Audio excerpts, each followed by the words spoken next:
Sean, what's going What's on, up? man? Here How we are you? are. We're finally doing it. I know, man. It's been a long conversation, and after many reschedules, it's finally happening. We're finally doing it. What's life in San Antonio today? Is it good weather outside?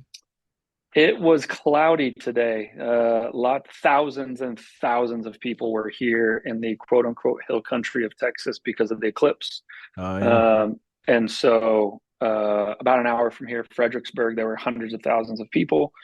San Antonio, we got like 90 some odd percent totality. But it was cloudy, so we Oh saw the sun no. for probably 4 seconds, and it was fine. It was still cool to get dark and whatnot, but in the middle of spring ball, so life of a college football coach in the spring is A lot of slower, work. but still not slow. Yeah, yeah. Do you just by way of introduction for people listening to the podcast, do you when you go and you're around coaches like at a coaches convention or something like, do you say Sean Davis, first quarterback to give Jim Harbaugh his first loss as a head coach? Is that like how you introduce yourself in those circles? I don't, but it is funny, like on staff, everybody has a playing background. I shouldn't Yeah. say everybody. Most guys, have, and you get to telling stories and whatnot. Well, there's guys on our staff that played in the NFL. There's guys on our staff that played, multiple Power Five programs. And here I am from Azusa Pacific, and obviously Michigan's playing in the national championship game and winning the national championship. And I was like, one of the coolest things I ever did in my career was Jim Harbaugh started his head coaching career off with a losing record. Not really because of anything I did. I was just so happened to be the quarterback, but Yeah. that's always a Well, fun you trivia did more than question. I did. And I claim it more Yeah, than you do, probably. a lot of handoffs, a lot of I handoffs. I think about that a lot because I mean, we got used to, Azusa is a great place, but it's rinky dink. Our Oh, little for sure. our little stadium, and I just laugh sometimes thinking about Harbaugh having this great college and NFL career and then going, I'm going to get into coaching. I'm probably going to be a great coach. University of San Diego, prestigious university down there in San Diego. This will be a great stepping stone for me.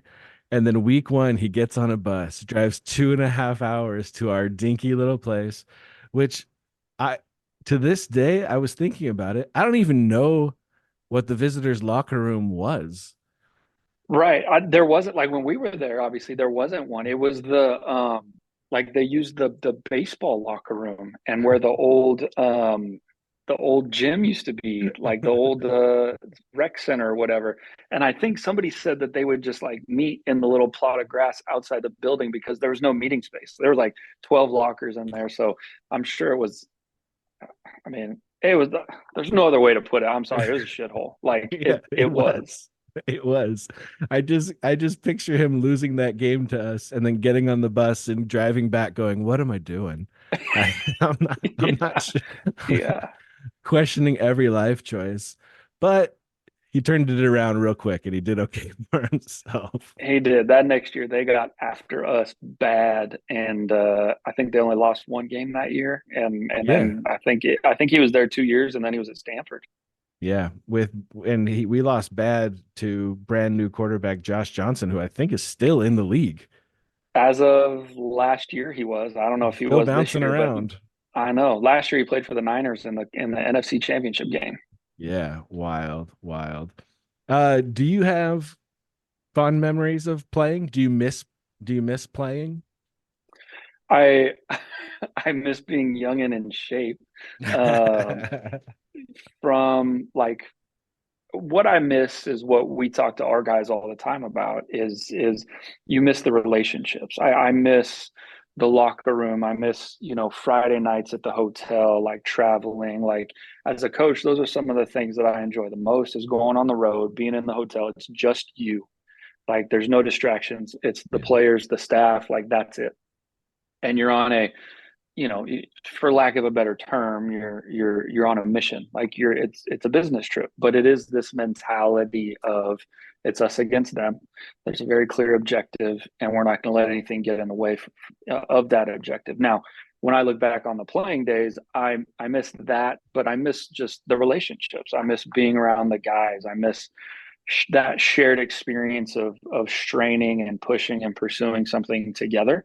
And there's so much adversity in the. I mean, life is adversity, and this is cliche, but I personally have found to be true in my experiences.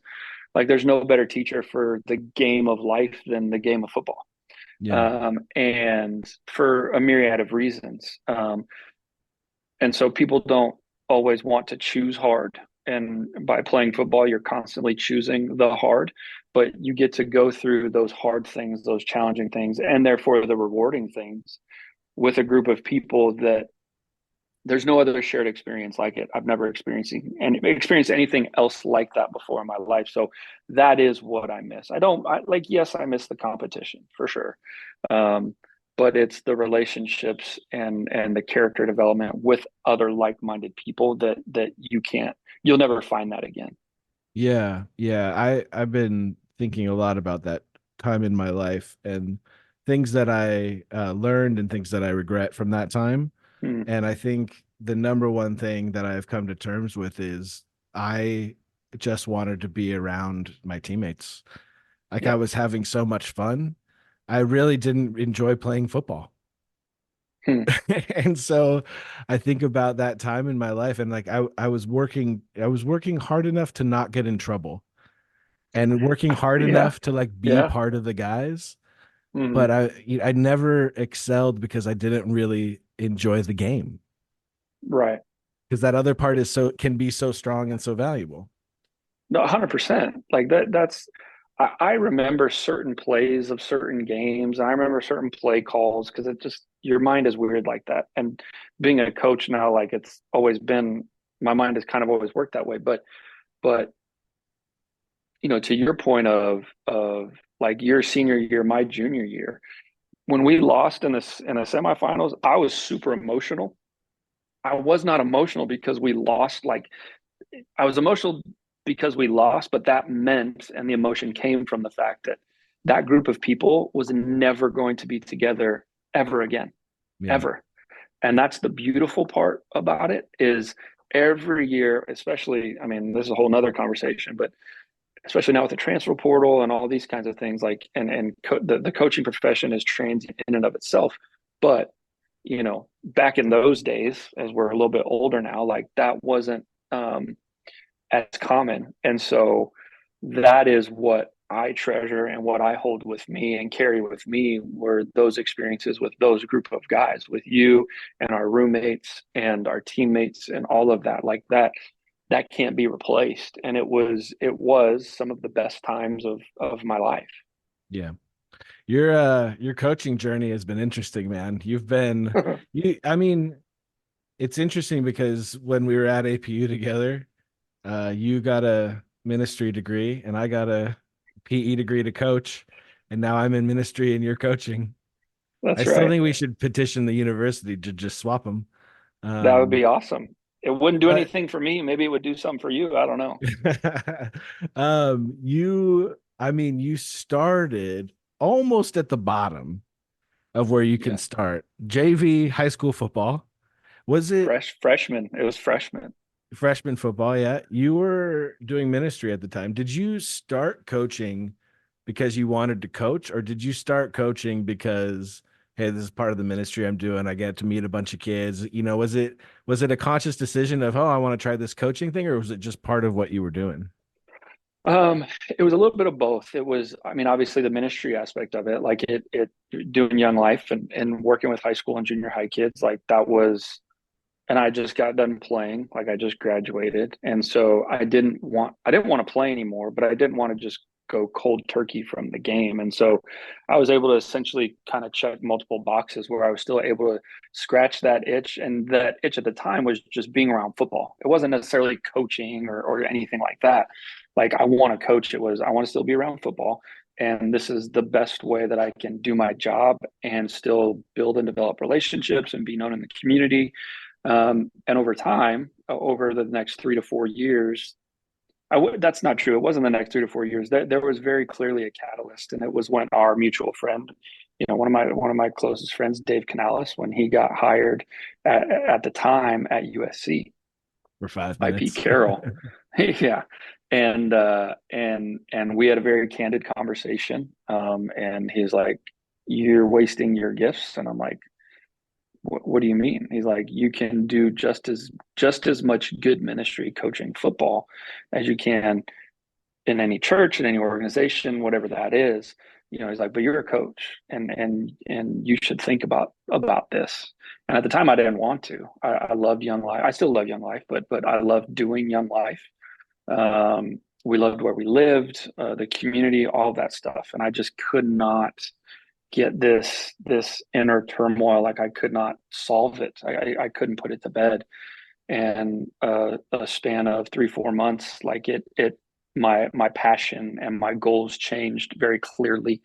And that went from wanting to do ministry to wanting to pursue coaching, specifically collegiate coaching, and eventually maybe the NFL. I don't know. Now, fast forward all those years, my goals are different, still in coaching, but that was kind of how it unfolded itself. And so I stopped coaching high school ball. I started coaching junior college ball, still in LA, because we didn't necessarily want to move at the time. And at that time, that was the best way to get to know college coaches, because you're still recruiting. So you're still kind of building that muscle, developing that skill, and gaining that experience, and building a network of college coaches because they're coming to recruit your junior college kids. So that's kind of how this whole thing played itself out. Yeah. Is it, um, if you read any head coach's biography, and I think this is true of a lot of different things because I found this to be true of musical composers that I admire. Yeah. There's no one path to get to where you want to go. Obviously, Dave Canales, who we both played with, had like a rocket ship kind of lucky mixed with he's really good path Yeah. that's led Yeah. him literally all the way to being a head coach in the NFL right now. But you can't really look at that and duplicate it because it's about relationship, it's about all those things. Talk to me about that. How do you set out at all to form Hmm. a plan to get to where you want to be? Um, yeah, my story is unique because I was doing something else. And not that I was doing something else, because there's certainly hundreds of guys in this profession that started out doing something else and then got into coaching. I had started coaching, I was coaching high school, but I was doing ministry. And that, I think, is an abnormal job to begin with anyway, ministry. Yeah. And then to transition into coaching. And everybody that I talked to was, reach out to your network. Well, I did not, like, playing at Azusa, like, that network was very small because, being a smaller program, like, the number of full-time coaches that they have, the number of just the staff itself was very small. Right. Therefore, that network was very small. Um, and so I just kind of, like, the reason I got on coaching JUCO ball was because of a teammate from APU, Shandon Silva, who's still a junior college coach in Southern California. So it was my network, but my network was super tiny. So I really had to hustle to build a network. And then, to be quite honest, like, the first job I got was a totally random connection that ended up just playing out in my favor, and it worked out to where we were able to take a job at an FCS school, and that led us out of state. And then from there, we got let go. We got fired, which is the reality. Is Yeah. Bruce Arians, the retired coach, said there's two kinds of coaches. There's ones that have been fired and those that will be fired. So you know what you sign up for. Doesn't mean it's easy.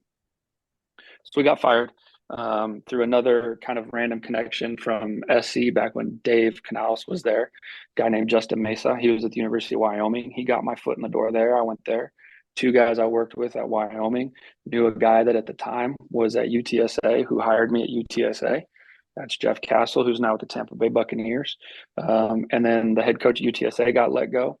And the new head coach, Jeff Traylor, I had known because when I was at the FCS school, he was a high school coach and I signed one of his players. So it's all kind of it always comes full circle, and your network is constantly growing and expanding. It's similar to every other profession, is starting out, you're not necessarily getting jobs based on merit. You're getting jobs based on relationships. And then Right. you reach a certain level where those jobs you will start to get based on merit. Um, and so it took me, I mean, it really and truly, it probably wasn't until about 2 or 3 years, 3 or 4 years ago where I'd kind of reached the level because of my network that I could get a job based on merit. Right. Um, but it's all network based. It's all network driven. And then quite honestly, a lot of it is luck that if you're lucky enough to go someplace that already has good players, then you can kind of catch lightning in a bottle and parlay that. Yeah, it's similar, but it's very different from other professions in that your entire career, your salary, your everything is dependent on the performance of 18 to 22 year olds. Yeah, yeah. Is And there if anybody just were, is there just like a constant anxiety about that? I mean, do you let that part go? I mean, you can do the best job that you could possibly do, but 18 to 22 year olds are still kind of determining your fate. yeah, it can be unnerving at times. I mean, if any non-coaching person um, were to set foot in our building or in the majority of college football facilities around the country and spent just a day and were just a fly on the wall, that there would be a certain population of student athletes, of players, we'd be like, sharp, stud, like, yes, we'll be successful at whatever. There'll be a certain population where you're just like, it's scary because they have freakish talent and for various reasons, whether sometimes they can control them, sometimes they can't. Like, not all of the dots have connected for their playing career yet. Yeah. But at the end of the day, that ultimately doesn't matter. What you have to do as a coach, in my opinion, philosophically speaking, is you have to turn whatever your scheme is, that has to match the strengths of your players. And then after the season, you go and try and find more players that can do some of the things that you want to be able to do. But until you find those guys, you can't try to put a square peg in a round hole. Um, so some 18-year-olds, you go to sleep at night and you sleep very, very well because you're like, okay, I know this guy is going to take care of the ball or do what he's coached to do or whatever. Yeah. And then there's some wild stallions out there, but oftentimes like some of those wild cards, funny enough, they're the ones that make some of the biggest, craziest plays because they just have a knack for it. So Yeah. you kind of grow numb to it. Once you've been in it long enough, that kind of, you don't ever lose sight of it, but just the anxiety behind that, it just is part of it. And I mean, there's days where it's like, oh God, like this guy's 19 years old. What are we doing? But for the most part, you know what you sign up for. And at Yeah. the end of the day, your job is to coach these guys and to take them from point A to point B. Right. And if you can't do that, they're going to find somebody else that can. Yeah. It's not only your livelihood that hangs on the balance of these kids, Yeah. but you have a wife and two kids that Hmm. I would imagine, every year that you go into coaching, you don't know where you're going to be a year from then. Yeah. What were those conversations like, even pre-kids, when you decided coaching was going to be the way, when you kind of looked at it, you and Steph, and you knew that we're probably going to have to spend a year in Wyoming. We're going to go from San Antonio to Wyoming back to San Antonio. We're going to be moving a lot, sometimes in a desirable place, maybe sometimes less desirable. What were those conversations like early on?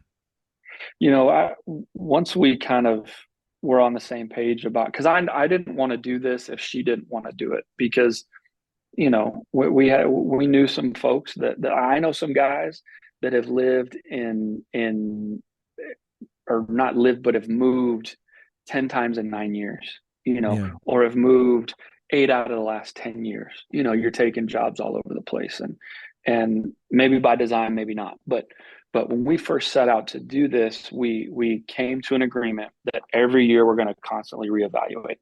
A, is this still what we want to be doing, this Mhm. profession? B, is this where we want to be doing it and who we want to be doing it with?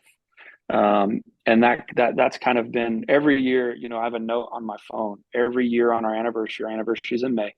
Every year on our anniversary, Steph and I'll go to dinner, and we'll say, where will we be 1 year from now? And obviously that just revolves around my profession, our job, our life. Yeah. And I think we've been right. Like the both of us combined for the last 10, 12 years. I think we've 13 years. I think we've been right like three times. We've been married longer than that, but this coaching journey, like, Yeah. um, but it's a constant conversation. And then when kids come into the picture, when they're babies, it's easy because you're not thinking about school and those kinds of things. Well, our oldest, Bowden, is 5. He's going to start kindergarten in the fall. Um, and so those kinds of that the nature of that conversation will change at some point. I know guys that take a job in December and they've got an 8th grader and they'll go to the new job and the family won't move until after the school year, to Right. keep some form of normalcy for the rest of the family. Right. We haven't gotten there yet. We haven't had to encounter that yet, but certainly, like that's what we talk about annually. Is Right. do we still like what we're doing? Do we still like where we're doing it and who we're doing it with? And you can only control so much of that anyway. But this is what we have set our lives out to do. And I say like this is not my job. And they're just along for the ride. Like they are active participants in this. Steph Yeah. loves these players like she's coaching them. Like they're a part of our family. Bowden and Bear, our 2-year-old, like they come to practice. They love it. They know, college football, the hand signal, they know all those things and they love it. And that only enhances it for me and for Steph, which makes Yeah. it fun. And so we choose to, number one, look at it like an adventure. We talk to our players all the time about get to versus got to. We get to do this. We don't got to do this.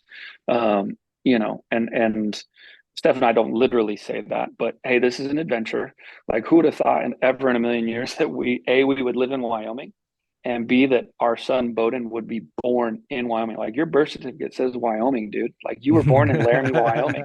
You will always win 2 truths and a lie because no one knows anybody born in No Wyoming, one's gonna right? know. Yeah, there's Um, only like 20 but kids yeah, born a year in Wyoming, I think. It's like 20 kids. uh, he was born on January 5th, and he was the second baby. He was only the second baby born that year, five days in. So, That's awesome. um, yeah, but it's the way we go about it is what suits us, Yeah. because we've chosen to go about this journey together, and that's how we're going to roll. Yeah, I mean, we played for coaches in college that were all about their families coming out and hanging out with us and being Yes. part of practice, especially at the end and stuff. And now you work for a coach that's all about that too, it seems. But not every coach is like that. Um, in this journey of working your way up the college coaching ranks, is fit for your family just as important as going up? Uh, for me, Or yes. maybe not yet, is what I'm saying. Will there come a time, or is that time now? I don't, to be honest, I don't know. Like, I don't have an arbitrary date or when Bowden gets to this point, or, I have to reach this goal before it's very fluid for us. And I think partly because of our faith, like, I'm not going to pretend to know how God works. I don't. Um, what I do know is that in my soul, in my core, I know that in some form or fashion, like I feel like I need to be around the game of football. It's what sets my soul on fire in a good way. Um, and so our goals, our values are constantly changing. Pre-kids, hell yeah, let's go wherever. Like let's chase logos and let's do that. And that's not a bad thing, like at Yeah. all. Um, Once Bowden was born, it didn't change a whole lot. It more became about like where can we live and who can we work with that is pleasant, that is good, like value systems. When Bear came along, like that part of it was only enhanced. And so now it ultimately turns into how can we balance those things, because you're going to make concessions no matter where you go in this Yeah. profession. Like you might work better hours someplace, but you might make less money, or you might not live someplace that is super desirable. Like nowhere is going to check every box. Like there's no perfect job in any profession, but especially in college football and college athletics, professional athletics in general. So how can we strike the balance of the best balance that what is important to us? Sure. Will there come a time where those things have to change? Yeah, probably, but I don't know when that is. I'd love to be able to say that, in 3 to 5 years, I'm coaching for someone, whether it be college or NFL, that like I could see myself being with for a very long time because of the job, the person, the culture, the pay, like just all of those things. But Yeah. that I don't know that that job exists for anybody. Yeah, sure.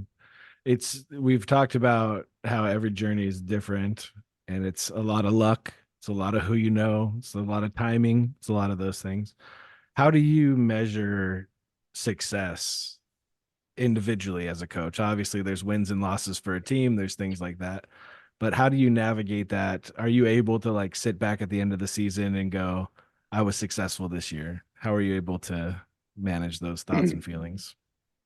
That's hard. That's difficult. For me personally, like I don't know that I have a concrete answer. Like obviously wins and losses, like did I do my job and do my job well based on my opinion and how I would measure and value that? Mhm. Um, how did my players play? How did our offense play? How did our team play? Um, and then from there, I think it's what kind of potential opportunities are created um, that interest you, because there will always be opportunities that are created that are not of any interest to you. Mhm. Um, and so I would say for me, that's probably how I would gauge that. But I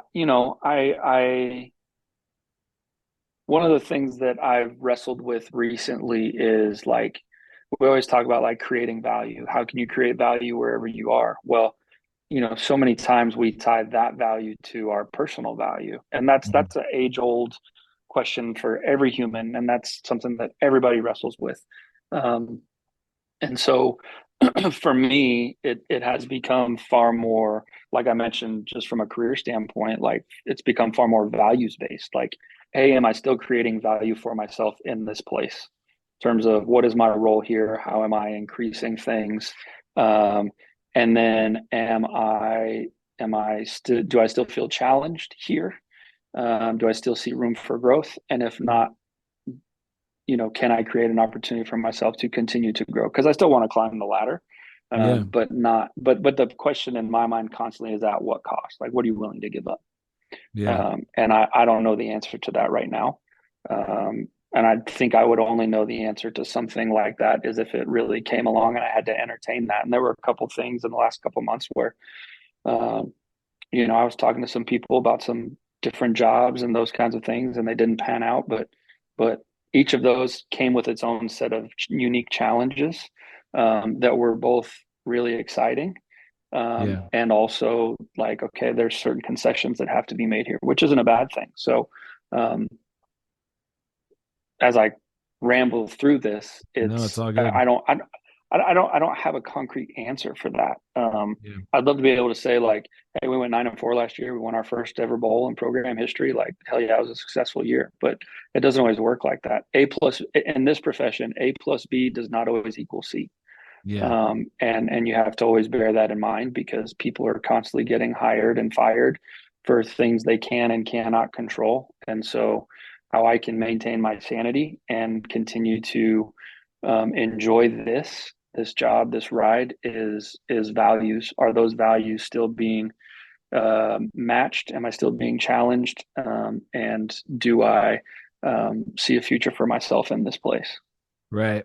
Yeah, it's funny because, it's really easy on the surface to go, we went 9-4, this happened, this happened, this happened. But you dig down deeper and you go, man, you had multiple quarterbacks ready to play. You didn't have one Yeah, guy the whole, you know what I mean? Like yeah, there were wins inside of there, but you're still judged on the 9-4 right. collectively as a coaching group. Nobody really cares. Yep, exactly. Sometimes. People don't. They don't. Yeah. Like it's so funny. Like again, like this is not a complaint. You know, as a coach, what you sign up for, especially as a college coach or professional coach, you know what you sign up for. So you know what comes along with this. It's an incredible game. It's an incredible profession, but like fans, people, like it's nuts. It's Yeah. crazy. Like I've had the conversation with a couple coaches on staff. Like, could you imagine being like, let's say you're a lawyer, right? Or, leading worship on Sundays or a pastor or a teacher or whatever, right? And Yeah. there's people in the crowd like, that was the worst closing argument I've ever heard. Boo, fire your lawyer. You suck. Like terrible song, terrible sermon. Like that's the Yeah. worst math lesson at like, I mean, it's so unique and it's so different because Yeah. everybody has an opinion on the job that you do. And Yeah. it is Not what to it is. mention, you're Like like, that's I didn't throw that interception. I didn't throw it. There was a guy open. I didn't throw that. yeah. Yeah. But it It is feels it, like it is it's strange. it feels like the moral of the story is you just constantly, and by you I mean you and Steph, obviously as a unit, you just constantly have to stay in the headspace of priorities and clarity of making the right next choice. Absolutely. And it's We funny. don't even know what the choice is going to be, but we're just whatever the next choice is, we're going to try to make the best one that's best for us. Yeah. Yeah. I like last year, I would tell the last few years when I was coaching quarterbacks, I would tell them like, make the next right decision. Yep. Number one is covered. What's the next right decision? Number two, or it's a bad snap. Do I pick it up? Do I fall on it? Make the next right decision. I'm scrambling. Can I get positive yards? Do I need to throw it away? Make the next right decision. Well, it's the same thing. Like that's life in general. Like make the next right decision. You can't control 98% of life. So make the next right decision. And it's easy to get caught up in all the what ifs of life, especially in this profession. What if, what if, what if? But you'll drive yourself insane. And I have at times, like I have, and I struggle with that, and it pulls you away from being present and enjoying what's around you and the experience and the process and all of that. So you're absolutely right. Like, what is next? Like, what is the next right decision for us? Yeah. What are your goals moving forward, long term, short term?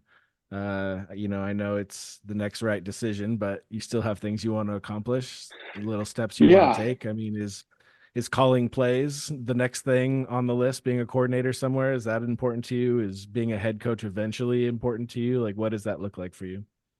yeah, sure. There's a lot of things. I mean, I would say in the immediacy, like the next logical step would be to obviously calling plays would be awesome. That's one of them. Coaching in the NFL in some form or fashion is one of them. So like one of those two things, or to just get when you look at the big picture of college football, it's there's a lot of powerful logos out there and all of that, but Mhm. to be in a position from a program standpoint where you're constantly competing for national championships, to be Yeah. someplace like that. Now, can we do that here? Certainly, with the expansion of the college football playoff and all of that. So again, that part is fluid, but if it's not a new place, then it is obviously calling plays or being in the NFL. Would love to.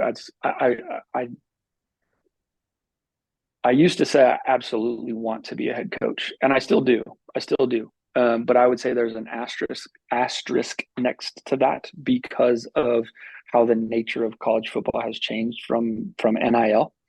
Mhm. Um, and depending on where you are, like your head coach, your head fundraiser, your head this, your head that, like you wear so many different hats, and that's the nature of coaching anyway, right? But um, at some of these G5 group of five programs, some of these coaches, like they're only doing actual football for like 3 hours a day. And then it's media and then it's fundraising and events and all of that. And again, that's part of it. Yeah. Um, so I would like to be a head coach, but under the right circumstances, I wouldn't just take a job to be a head coach just because I want to be a head coach. Like again, it would have to be something where we feel like we could be successful and matches our value system. Right. Yeah. I want to pivot to a little bit about God and religion and spirituality and those things, because that's a big part of why I started this podcast. Mhm. I'm interested. You mentioned earlier about what Dave Canales said to you about you can do just as much ministry in coaching, be just as much of a positive impact and stuff like that. What does that mean to you? How does that play out in what you're doing? Uh, a lot of different. It plays out a lot of ways. I think the best lesson that I learned early on when transitioning from ministry to coaching, um, when you're doing ministry for the church or an outreach group or organization in any form or fashion, um, that can be perceived a million different ways from people, right? When you're some people choose to go to church, some people choose to not go to church, some people want to be sought out, some people want to seek out. Like it's different, right? When I was doing Young Life, you're going to the kids, you're on campus with them, you're in their world constantly seeking them, pursuing them. And we would meet, we'd have Young Life Club and we'd do it in someone's living room, like not at a church building, like, which is like there's a myriad of ways to do ministry. In Mm-hmm. my experience, what I experienced that was so powerful was when I went from doing ministry, and it didn't matter where, it didn't matter church, Young Life, whatever, and started coaching, you were able to have in-depth conversations, powerful conversations, and you were able to get past the surface, I think, in my experience, sooner and quicker and easier with these kids Mm-hmm. because there was a common goal, right? There was a common goal, which is in my context was football, right? Was getting better as a player and a person, right? To get on the field, to help my team win, to achieve these things, to achieve success, all of that. And so, because at the end of the day, we want the same things, right? Yeah. We want to win. It's a results based business. Like it or not, that's what it is. And so, how can we do that? Well, we need to work together to get that done. And through that process, people let their guard down. People want to be better. They want to be a better player. They want to be better at this. And through that process, as you get to know kids, players, you want to know what makes them tick. So you're asking in-depth questions, you're asking leading questions, and you're trying to help them get from point A to point B. Well, you're coaching, I just believe you're coaching the person. You're not coaching the player, you're coaching the person because they're going to play Yeah. college football for 4, maybe 5 years. And then what? They're going Yeah. to be husbands, fathers, coworkers, all these things. So you're not just teaching how to run a curl route. You're not just teaching how to read cover two, how to change and protect, whatever. Like you're teaching them how to be good humans, how to be a good human, how to be a good football player, how to be a good student, how to create these skills and develop these skills.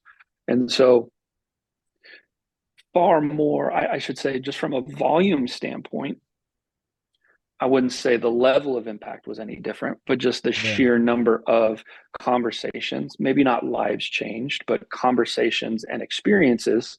Um, it's I saw more of that and experienced more of that once I stepped into strictly coaching as opposed to ministry plus coaching, because Yeah. ministry was the driving force, and now in coaching it's football, it's performance, it's this, and you get to do that in a bunch of you get to lead kids and help people grow in a bunch of different ways. Yeah. In college coaching, I mean, if you assume that you're recruiting a kid for like say 2 years, starting his junior year of high school, and then you land him, he comes to your spot, like you have, it used to be, I suppose, or it still could be, that you have influence over a kid like that for like 6 years of their life, right? Like you're recruiting them, you're getting to know them, they come, they're with you for 4 years, you get to speak into their lives. Is the NIL thing kind of a bummer on that situation? Is there more turnover? Like you don't know if you're gonna get that time with guys, you don't get that time with guys, the Yeah, priorities there's change, all those things. yeah, for sure, but it's beyond NIL. Like the coaching profession in and of itself in the last 10 years has changed immensely. Like the money's insane. Like Yeah. at the higher levels, the money's insane. Therefore, the job security is insane, meaning Yeah. it's like that hired and fired in the same year. So that lifestyle has changed. Therefore, there's constant movement. Then you add the transfer portal to that for kids, and then you add NIL to that. And so all of those things just compound on top of each other. And um, so you are recruiting kids for these for 2 to 3 years. Um, it is unique because let's say you recruit a high school kid for 2 years and he goes someplace else for a year or two. Well, you're still gonna not recruit, you can't recruit the kid, but you still have that level, that type of relationship where Yeah, if they want to hop in the portal, well, they'll remember that relationship and then you can sure. revisit it a couple of years later. So the nature of it is different. In good ways and in bad ways. Like the reality of you coaching the same kid for 5 years, that ain't happening. Either because Yeah, of them going in the portal or you getting another job or you getting fired. Like right. the reality of that is like that used to be the norm and now that is like the absolute exception. Yeah. Well, it's kind of funny because I used to, when you coached at Pasadena City College, I remember thinking like, man, how do you meld a team like that together in 1 year when you have guys for 1, 2 at most years, and Yeah. everyone just wants to get out of there. Like once Yep. you go to JC, all you want to do is leave, and it kind of feels like it's the same vibe, like a little bit different because Yeah. UTSA is a landing spot and you've had success there and stuff like that. But it could be that every year you're trying to meld together 50 new guys and 30 guys left and like all this stuff. It kind of seems like they've gotten closer together, the JC and the D1, than it used to be. For sure. Yeah, because of the portal and more so because of the portal, which NIL like players should be paid. They absolutely should be paid. They deserve it 100%. Um, but because of the portal, NIL is getting crazier, which is only making the portal crazier, which it's constant, this constant back and forth between those two things. So they've only made the game, let's say, more fluid Yeah. for players, and it was more fluid anyway because of the coaching profession, and now you add the players here. So, JUCO wise, you get a kid for 1 to 2 years, maybe three if he wants to redshirt. So Right. you are working on a much shorter timeline. Right. Um, I think just practically speaking, in my world, what is different is like the number of hours that we get with them versus at a junior college because we have the infrastructure and the support system here through um, strength staff, academics, housing, um, our nutritionists, our staff, like all those things. Like we surround them with Yeah. so many more people because we have the resources to do that. So you're able to go, even if it's only 1 to 3 years at this level, you're still able to develop and help them grow. I think on an accelerated pace compared to junior college. Yeah. Man, that was smooth. You've said that to a lot of recruits, that sentence right there. That I sentence mean, came I out came up real with that on the nice. spot right there. That sentence came out real nice, like you've said it before. Maybe. From a young Sean Davis studying, I mean, studying the Bible at Azusa Pacific. It seems so silly now to say that. I know. I know. Uh, to now, through all the moves, through all living different places, different experiences. Um, do you have marked changes in your faith throughout that time? Things that have changed, things that have come and go in your brain? What has that been Yeah. like on that journey? I couldn't sit here and say like all the theological changes. I would say more just the internal changes from an approach of like a life approach and a faith approach of like seeking out new ideas, not to adopt them, but to wrestle with them. And so, like within my faith, not taking everything at face value. Like you read it, I read the Bible, God says it, that settles it. Like no, Yeah, it's not that simple. It's not. yeah, can't be. And so, trying to find resources, whether that's podcasts, authors, teachers, whatever. I love Richard Rohr. He's helped me just expand my mind and my thought process immensely. Um, a guy named Marty Solomon has the Bema podcast. That has opened my mind and my eyes to just a world within the faith, within Scripture that I was oblivious to. And Mhm. so I think that like not being okay with being oblivious and I'm like, I so greatly admire the people that can sit there and say like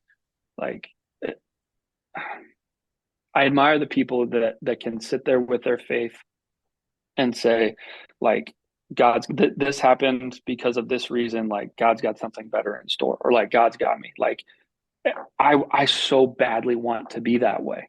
Yeah. And I'm not sitting here saying that I'm a doubter. I'm not, but like I want to, like, I just want to know more. I don't necessarily want to know why, but I want to know more.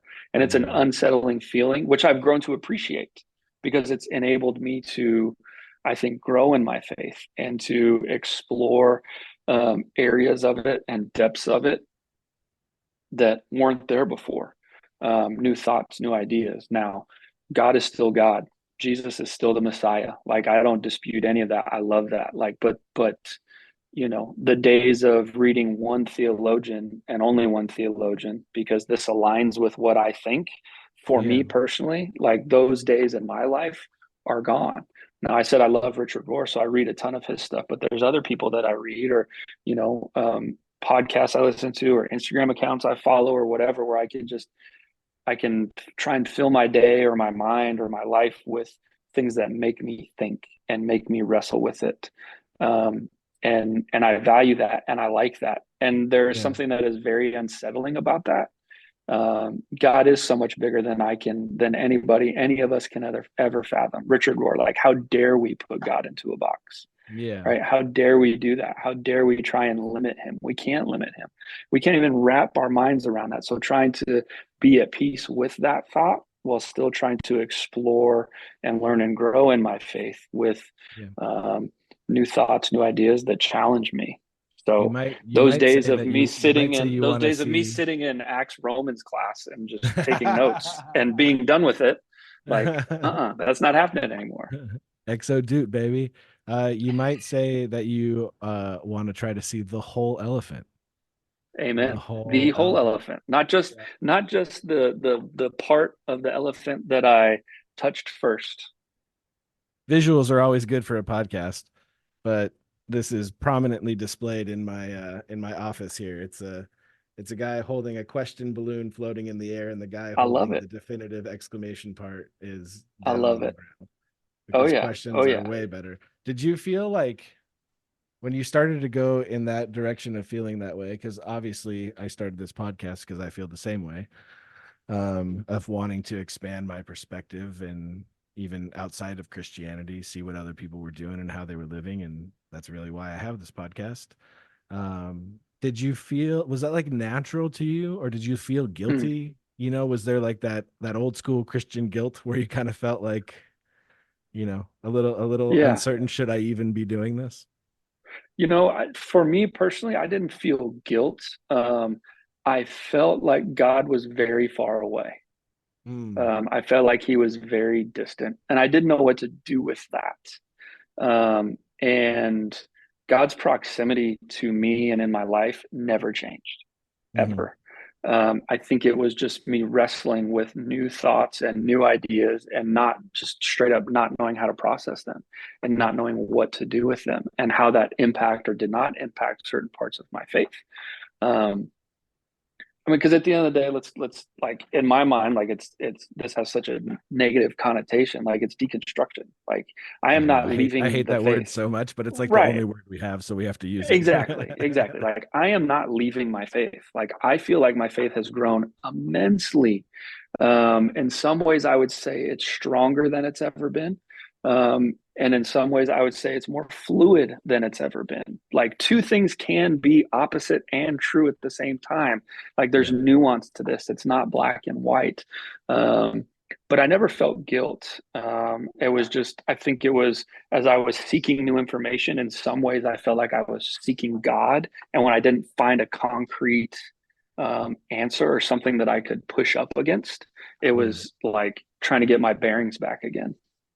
Yeah, I felt guilt. But Yeah. I think it was because I had doubts and questions, and then on Sundays I was getting up in front of people and singing, and I Yeah. and I was Yeah. like, "Ooh, I wonder if they know what I've been thinking about this week," Hmm. And it took me a while to even like start asking questions, or Pete Holmes' podcast, You Yep. Made It Weird, where Yep. he dives into a lot of uh spiritual stuff and deconstruction stuff with people.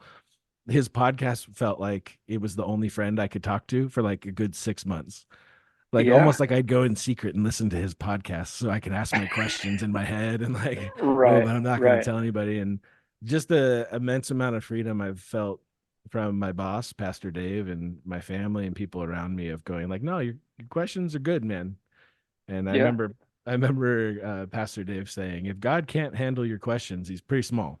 That's So right. it's interesting. It's a journey. And for me, a lot of it was outside of the church, discovering artists and musical theater that I was finding so Mm. much truth in.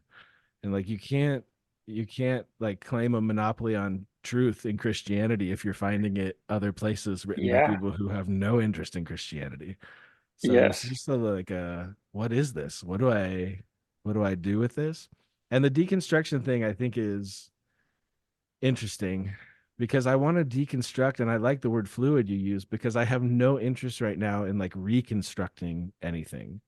Like Right. I have things that I want to believe in that are foundations, but I don't have an interest in like now rebuilding what I believe as if in 2024 God's gonna give me in this time all the answers. He's never given it to anybody else, but right now he's gonna give me clarity. But Right. I just think it's interesting because I see a lot of people doing that because it's scary to not have that Yeah. firm foundation that you used to have, you know? And that to me, like, so to me, you said foundation. Like to me, I agree with what you said about like I don't necessarily have a desire to reconstruct because at least in my mind, my foundation has not changed.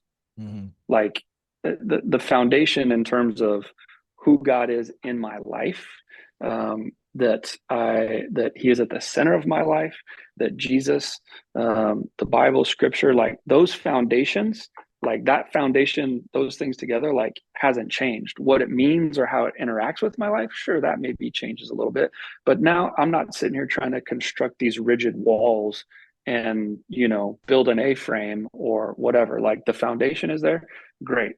Wherever it goes from there, it goes. Like to let it just be fluid and let it grow naturally, um, still within the constructs of